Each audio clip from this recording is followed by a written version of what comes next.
Solar energy represents about 0.03% of Pennsylvania's energy usage. Now that is an extremely low number compared to the other fossil fuels that are being used by Pennsylvania.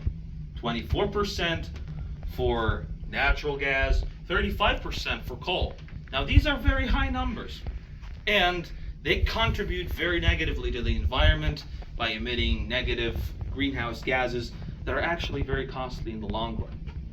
Additionally, it's expensive. It is expensive to have fossil fuels working in your state because it costs about $120 on average for a Pennsylvania household, and it costs about $1,500 on average every year. Now think about how much money you could be saving if you save $1,500 every year. The price, or the problem for that, is that these costs will increase as the time goes on because more people log into the grid, and then the energy costs increase because people and engineers have to be brought in to maintain these grid systems, and that is very problematic. So what do we do? Because that is a problem which increases our tax and our bills.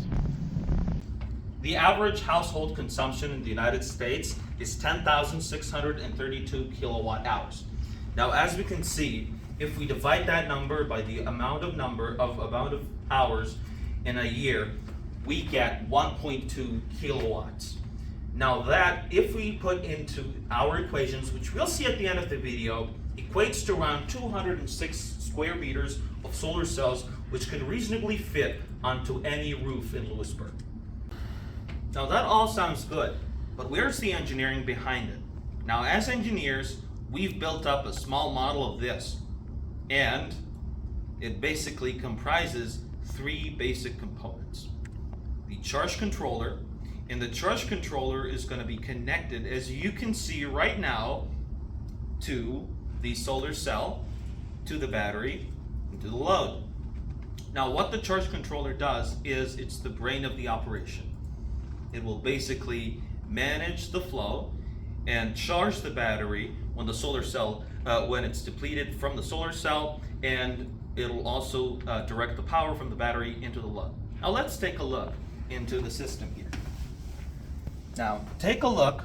We have the battery, the charge controller, the solar cell, and our load, which comprises my fan, say it's a computer, and a light.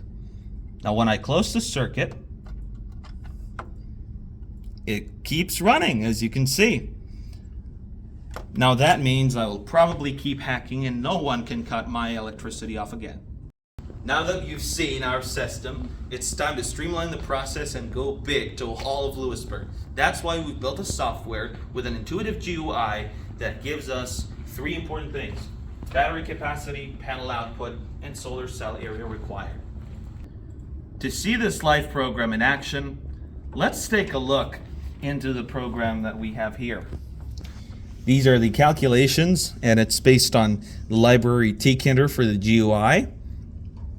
And when we run this, it's an executable file. We input the power consumption, which we assume is 1,200. Say that's just 1,000. The hours of sunlight per day, say it's like 6 hours. And the battery voltage is 12.15. And we calculate that, and we see our output has changed. So we need a battery capacity 2,100 ampere hours and a solar panel area of 267 square meters, which is slightly above the average household roof area. And that's our project for Designathon eWeek. Thank you for watching this video.